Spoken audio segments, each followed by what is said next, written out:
ओम शांति। आज की तारीख है 28/12/2024 के बाबा के साकार महावाक्य। मीठे बच्चे, बाप आए हैं तुम्हें सर्व खजानों से माला माल बनाने। तुम सिर्फ ईश्वरीय मत पर चलो, अच्छी रीति प्रसाद कर बरसा लो, माया से हार नहीं खाओ। बाबा ने प्रश्न पूछा, ईश्वरीय मत, देवी मत और मनुष्य मत में कौन सा मुख्य अंतर है?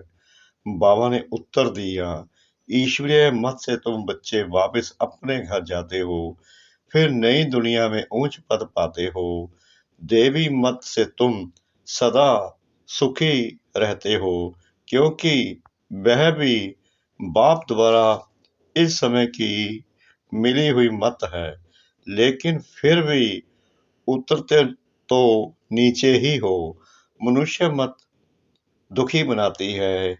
ईश्वरीय मत पर चलने के लिए पहले पहले पढ़ाने वाले बाप पर पूरा निश्चय चाहिए। ओम शांति। बाप ने अर्थ तो समझाया है, मैं आत्मा शांत स्वरूप हूँ। जब ओम शांति कहा जाता है तो आत्मा को अपना घर याद आता है। मैं आत्मा शांत स्वरूप हूँ। फिर जब आर्गस मिलते हैं तब टाकी बनती है। पहले छोटे आर्गस होते हैं, फिर बड़े होते हैं। अब परमपिता परमात्मा तो है निराकार, उनको भी रथ चाहिए टाकी बनने के लिए। जैसे तुम आत्माएं परम धाम की रहने वाली हो, यहाँ आकर टाकी बनती हो। बाप भी कहते हैं, मैं तुमको नॉलेज देने के लिए टाकी बना हूँ। बाप अपना और रचना के आदि मध्य अंत का परिचय देते हैं। यह है रूहानी पढ़ाई। वह होती है जिस्मानी पढ़ाई। वह अपने को शरीर समझते हैं। ऐसे कोई नहीं कहेंगे कि हम आत्मा इन कानों द्वारा सुनती हैं।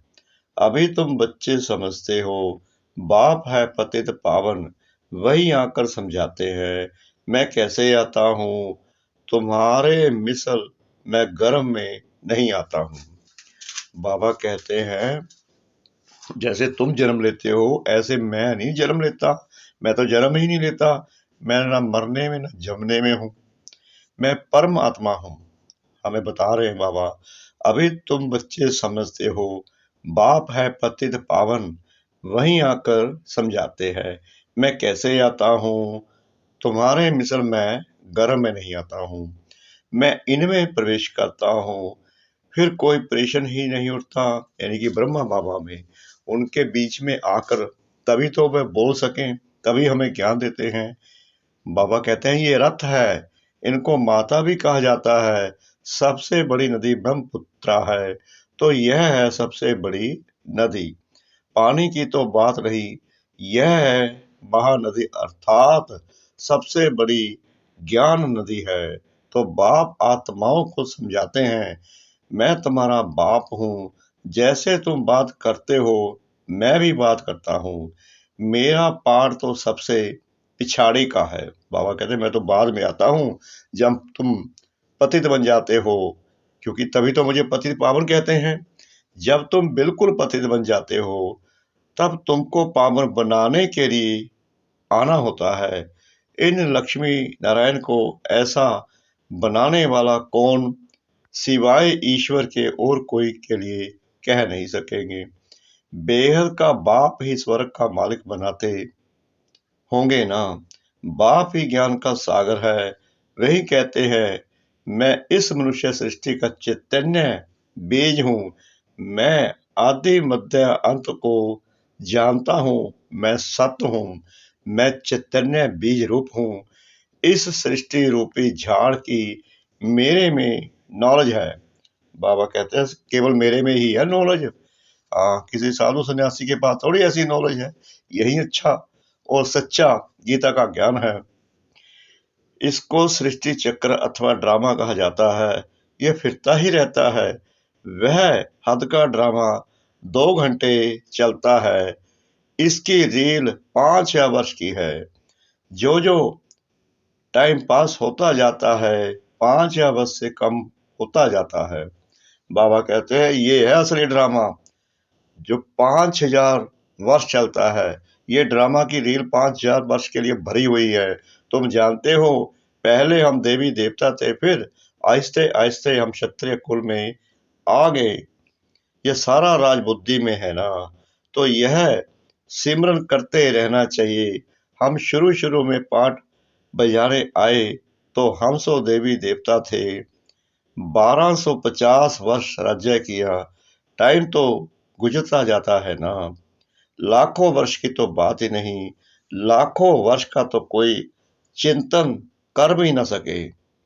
तुम बच्चे समझते हो हम यह देवी देवता थे, फिर पाठ बजाते वर्ष पिछाड़ी वर्ष पास करते करते अभी कितने वर्ष पास कर चुके हैं। बाबा कहते हैं अभी कितने वर्ष पास कर चुके हैं। धीरे धीरे सुख कम होता जाता है। हर एक चीज सतो प्रधान सदो रजो तमो होती है। हर एक चीज बाबा कहते हैं सतो रजो तमो होती है। पुरानी जरूर होती है, यह फिर है बेहद की बात। यह सब बातें अच्छी रीति बुद्धि में धारण कर फिर औरों को समझाना है। सब तो एक जैसे नहीं होते। कोई कम पढ़ाई पढ़ता है, कोई पूरी पढ़ता है। बाबा कहते हैं सभी एक समान तो नहीं होते। जो पुरुषार्थ है वो भी हर एक आत्मा का अलग अलग है। जरूर भिन्न भिन्न रीति समझाते होंगे। चक्कर समझाना सबसे सहज है। ड्रामा और झाड़ दोनों मुख्य चित्र है। कल्प वृक्ष नाम है ना। कल्प की आयु कितने वर्ष की है यह कोई भी नहीं जानते। मनुष्यों की अनेक मत है, कोई क्या कहेंगे कोई क्या कहेंगे। अभी तुमने अनेक मनुष्य मत को भी समझा है और एक ईश्वरीय मत को भी समझा है। कितना फर्क है। ईश्वरीय मत से तुमको फिर से नई दुनिया में जाना पड़े और कोई की भी मत से, देवी मत व मनुष्य मत से वापिस नहीं जा सकते। देवी मत से तुम उतरते ही हो क्योंकि कला कम होती जाती है। आसुरी मत से भी उतरते हो परंतु देवी मत में सुख है, आसुरी मत में दुख है। देवी मत भी इस समय बाप की दी हुई है, इसलिए तुम सुखी रहते हो। बेहद का बाप कितना दूर दूर से आते हैं। बाबा कहते हैं मैं देखो कितनी दूर दूर से आता हूँ। मनुष्य कमाने के लिए बाहर जाते हैं, जब बहुत धन इकट्ठा होता है तो फिर आते हैं। बाप भी कहते हैं मैं तुम बच्चों के लिए बहुत खजाना ले आता हूँ क्योंकि जानता हूँ तुमको बहुत माल दिए थे, वह सब तुमने गवा दिए हैं। तुमसे ही बात करता हूँ जिन्होंने प्रैक्टिकल में गवाया है। 5 वर्ष की बात तुमको याद है ना। कहते हैं हाँ बाबा 5 वर्ष पहले आपसे मिले थे, आपने बरसा दिया था, अब तुमको स्मृति आई है। सही बात है। जब से बाबा ने हमें ज्ञान दिया हमें लगता भी है कि हम कहीं ना कहीं बाबा को मिले हैं, पक्का मिले हैं। अब बाबा उन आत्माओं को ही इकट्ठा कर रहा है जो बाबा से पहले मिली हैं। आपसे नई दुनिया की रजाई का बरसा लिया था, अच्छा फिर पुरुषार्थ करो। ऐसे नहीं कहो बाबा माया के भूत ने हमको हरा दिया।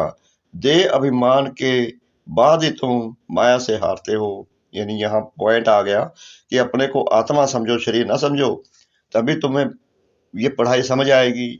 लोभ किया, रिश्वत खाई, लाचारी की बात और है। बाबा जानते हैं लोभ के सिवाय पेट पूजा नहीं होगी। हर्जा नहीं, बल खाओ परंतु कहाँ फंस नहीं मरना, फिर तुमको ही दुख होगा। बाबा कहते हैं ये लोभ लालच छोड़ दो, फंसोगे तो तुम ही दुखी होगे। पैसा मिलेगा खुश हो जाएं, खुश हो खाएंगे। जो पैसा मिलता है रिश्वत का तो खुश हो जाते हैं। कहाँ पुलिस ने पकड़ लिया तो जेल में जाना पड़ेगा। ऐसा काम नहीं करो, उसका फिर रेस्पॉन्सिबल मैं नहीं हूँ। वाह बाबा वाह। बाबा कहते हैं ठगी ठवारी मत करो, मेरी कोई जिम्मेवारी नहीं है। जैसा करोगे वैसा भरोगे। पाप करते हैं तो जेल में जाते हैं, वहां तो जेल आदि होता नहीं। तो ड्रामा के प्लान अनुसार जो कल पहले तुमको बरसा मिला है, 21 जन्म लिए वैसे ही फिर लेंगे। सारी राजधानी बनती है गरीब प्रजा साहूकार प्रजा, परंतु वहां दुख होता नहीं। ये बाप गारंटी करते हैं सब एक समान तो बन ना सके। सूर्यवंशी चंद्रवंशी राजाई में सब चाहिए ना। बच्चे जानते हैं कैसे बाप हमको बिशप की बादशाही देते हैं, फिर हम उतरते हैं। स्मृति में आया है ना, स्कूल में पढ़ाई स्मृति में रहती है ना, यहाँ भी बाप स्मृति दिलाते हैं। यह रूहानी पढ़ाई दुनिया भर में और कोई पढ़ा न सके। गीता में भी लिखा हुआ है, मन मना भव, मुझे को याद करो। बाबा ने हमें यही मंत्र दिया हुआ है कि बस मुझे याद करो, दे के सब संबंध छोड़ो। इसको महामंत्र वशीकरण मंत्र कहते हैं, अर्थात माया पर जीत पाने का मंत्र। माया जीत जगत जीत। माया 5 विकार को कहा जाता है। रावण का चित्र बिल्कुल क्लियर है। 5 विकार स्त्री में, 5 विकार पुरुष में। इनसे गधा अर्थात टट्टू बन जाते हैं, इसलिए ऊपर में गधे का शीश देते हैं। अभी तुम समझते हो, ज्ञान बिगर हम भी ऐसे थे। बाप कितना रमणीक रीति बैठ पढ़ाते हैं, वह है सुप्रीम टीचर। उनसे जो हम पढ़ते हैं वह फिर औरों को सुनाते हैं। पहले तो पढ़ाने वाले में निश्चय कराना चाहिए। बोलो, बाप ने हमको यह समझाया है, अब मानो ना मानो। पहले तो हमें यह डबल निश्चय होना चाहिए कि हमें खुद परमात्मा पढ़ा रहे हैं। यह बेहद का बात तो है ना। श्रीमत है श्रेष्ठ बनाती है, तो श्रेष्ठ ने दुनिया भी जरूर चाहिए ना। अभी तुम समझते हो हम किचड़े की दुनिया में बैठे हैं, दूसरा कोई समझ ना सके। वहां हम भविष्यत स्वर्ग में सदा सुखी रहते हैं। यहाँ नरक में कितने दुखी हैं। इसको नरक कहो व विषय वितरणी नदी कहो, पुरानी दुनिया छीछी है। अभी तुम फील करते हो, कहाँ सतयुग स्वर्ग, कहाँ कलयुग नरक। स्वर्ग को कहा जाता है वंडर ऑफ वर्ल्ड, त्रेता को भी नहीं कहेंगे। यहाँ इस गंदी दुनिया में रहने में मनुष्यों को कितनी खुशी होती है। विष्टा के कीड़े को भमरी भूं भूं कर आप समान बनाती है। तुम भी कीचड़े में पड़े हुए थे, मैंने आकर भूं कर तुमको कीड़े से अर्थात शूद्र से ब्राह्मण बनाया है। अभी तुम डबल सिर ताज बनते हो, तो कितनी खुशी रहनी चाहिए। पुरुषार्थ भी पूरा करना चाहिए। बेहद का बाप समझानी तो बहुत सहज देते हैं, दिल से लगता भी है। बाबा सच सच कहते हैं, इस समय सभी माया की दुब्बन में फंसे हुए हैं। बाहर का शो कितना है, बाबा समझाते हैं। हम तुमको दुब्बन से आकर बचाते हैं, स्वर्ग में ले जाते हैं। स्वर्ग का नाम सुना है? अभी स्वर्ग तो है नहीं, सिर्फ ये चित्तर है। यह स्वर्ग के मालिक कितने धनवान थे। भक्ति मार्ग में भल रोज मंदिरों में जाते थे, परंतु यह ज्ञान कुछ नहीं था। अभी तुम समझते हो, भारत में यह आदि सनातन देवी देवता धर्म था। इनों का राज्य कब था यह किसको पता नहीं है। देवी देवता धर्म के बदले अब फिर हिंदू हिंदू कहते ही रहते हैं। शुरू में हिंदू महासभा का प्रेसिडेंट आया था, बोला हम भिखारी असुर हैं, अपने को देवता कैसे कहलाएं। हमने कहा अच्छा, आओ तो तुमको समझाएं। देवी देवता धर्म की स्थापना फिर से हो रही है। हम तुमको स्वर्ग का मालिक बना देंगे, बैठकर सीखो। बोला दादाजी, फुर्सत कहाँ। फुर्सत नहीं तो फिर देवता कैसे बनेंगे। यह पढ़ाई है ना। बेचारे की तकदीर में नहीं था, मर गया। ऐसे भी नहीं कहेंगे कि वह कोई प्रजा में आएगा नहीं, ऐसे ही चला आया था। सुना था यहाँ पवित्रता का ज्ञान मिलता है, परंतु सतयुग में तो आ न सके, फिर भी हिंदू धर्म में ही आएंगे। तुम बच्चे समझते हो माया बड़ी प्रबल है, कोई ना कोई भूल कराती रहती है। कभी कोई उल्टा सुल्टा पाप हो तो बाप को सच्ची दिल से सुनाना है। हम बाबा से कोई बात छुपाओ नहीं, हम बाबा के बच्चे हैं। बाबा कहते हैं मुझसे कोई भी बात ना छुपाना। मुझे तो तब भी पता लग जाता है कि बच्चे शर्मा जाते हैं, झूठ बोल देते हैं, पोता मैल नहीं देते हैं। रावण की दुनिया में पाप तो होते ही रहते हैं। कहते हैं हम जन्म जन्मांतर के पापी हैं। यह किसने कहा? आत्मा कहती है। बाप के आगे या देवताओं के आगे अभी तो तुम फील करते हो बरोबर हम जन्म जन्मांतर के पापी थे। रावण राज्य में पाप जरूर किए हैं, अनेक जन्मों के पाप तो वर्णन नहीं कर सकते हो, इस जन्म का वर्णन कर सकते हैं। सही बात है, हमें अब यह नहीं पता कि मैंने पिछले जन्मों में कौन कौन से पाप किए हैं।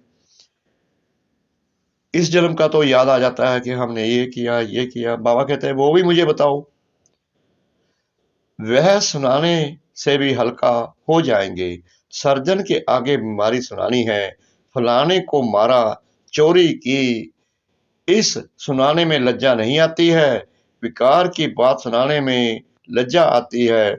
सज्जन से लज्जा करेंगे तो बीमारी छूटेगी कैसे?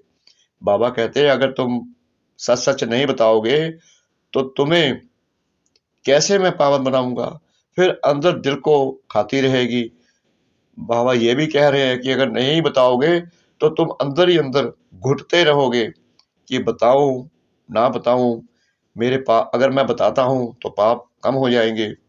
इसलिए बाबा से कुछ भी नहीं छुपाना, जो है रोज का पोता मैल देना है, सारे दिन का कि आज मैंने क्या किया क्या नहीं किया, कितनी पढ़ाई की, किसी को दुख तो नहीं दिया। बाप को याद कर नहीं सकेंगे, सच सुनाएंगे तो याद कर सकेंगे। बाप कहते हैं मैं सर्जन तुम्हारी कितनी दवाई करता हूँ, तुम्हारी काया सदैव कंचन रहेगी। सर्जन को बताने से हल्का हो जाता है। कोई कोई आपे ही लिख देते हैं बाबा हमने जन्म जन्मांतर पाप किए हैं, पाप आत्माओं की दुनिया में पाप आत्मा ही बने हैं। अब बाप कहते हैं बच्चे तुम्हें पाप आत्माओं से लेन देन नहीं करनी है। सच्चा सतगुरु अकाल मूर्त है बाप, वह कभी पुनर्जन्म में नहीं आते हैं। उन्होंने अकाल तख्त नाम रखा है परंतु अर्थ नहीं समझते हैं। बाप ने समझाया है आत्मा का यह तख्त है ब्रकुटी, शोभता भी यहाँ है, तिलक भी यहाँ यानी कि भ्रुकुटी में देते हैं ना। आत्मा का निवास स्थान तो ये भ्रुकुटी है ना, तभी तो यहाँ तिलक देते हैं। असल में तिलक एकदम बिंदी मिसल देते थे।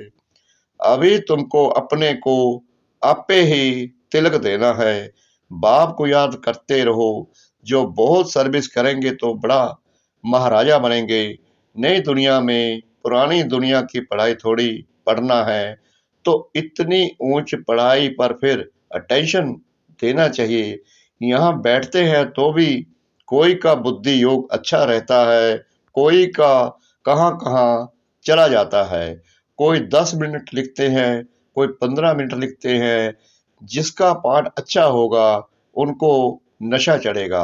बाबा इतना समय हम आपकी याद में रहे, 15 मिनट से जास्ती तो कोई लिख नहीं सकते। बुद्धि इधर उधर भागती है।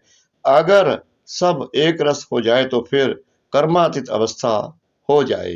बाप कितनी मीठी मीठी लवली बातें सुनाते हैं, ऐसे तो कोई गुरु ने नहीं सिखाया। गुरु से सिर्फ एक थोड़ी सीखेगा, गुरु से तो हजारों सीखे ना।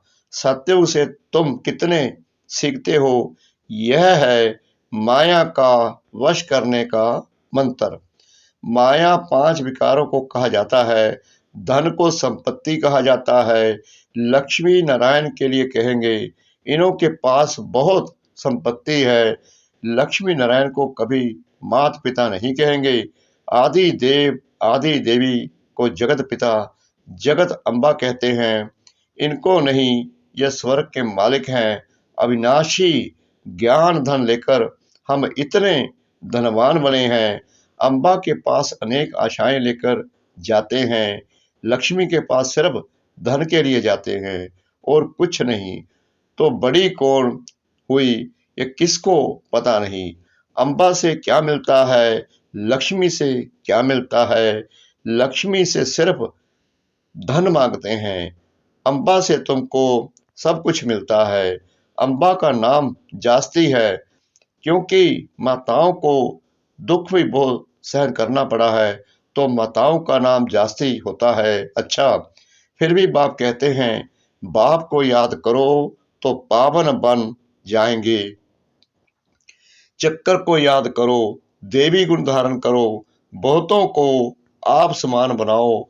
गॉड फादर के तुम स्टूडेंट हो, कल पहले भी बने थे, फिर अब भी वही एम ऑब्जेक्ट है। यह है सत्य नर से नारायण बनने की कथा। अच्छा, मीठे मीठे सिकलते बच्चों प्रति माता पिता बाप दादा का याद प्यार और गुड मॉर्निंग।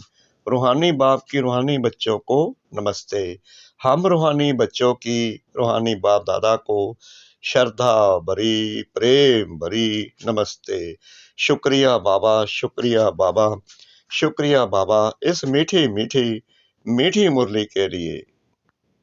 धारणा के लिए मुख्य सार। नंबर 1, अपनी बीमारी सर्जन से कभी भी छिपानी नहीं है। माया के भूतों से स्वयं को बचाना है। अपने को राज तिलक देने के लिए सर्विस जरूर करनी है। नंबर 2, स्वयं को अविनाशी ज्ञान धन से धनवान बनाना है।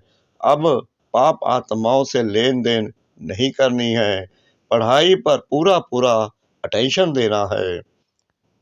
वरदान सतगुरु परम पिता परमात्मा जी का। इस कल्याणकारी युग में सर्व का कल्याण करने वाले प्रकृति जीत माया जीत भव संगम युग को कल्याणकारी युग कहा जाता है। इस युग में सदा ये सम्मान याद रहे कि मैं कल्याणकारी आत्मा हूँ। मेरा कर्तव्य है पहले सबका कल्याण करना, फिर सर्व का कल्याण करना। मनुष्य आत्माएं तो क्या हम प्रकृति का भी कल्याण करने वाले हैं, इसलिए प्रकृति जीत माया जीत कहलाते हैं। जब आत्मा पुरुष प्रकृति जीत बन जाती है तो प्रकृति भी सुखदायी बन जाती है। प्रकृति व माया की हलचल में आ नहीं सकते, उन्हों पर अकल्याण के वायुमंडल का प्रभाव पड़ नहीं सकता। स्लोगन, एक दूसरे के विचारों को सम्मान दो तो माननीय आत्मा बन जाएंगे। एक दूसरे के विचारों को सम्मान दो तो माननीय आत्मा बन जाएंगे। ओम शांति।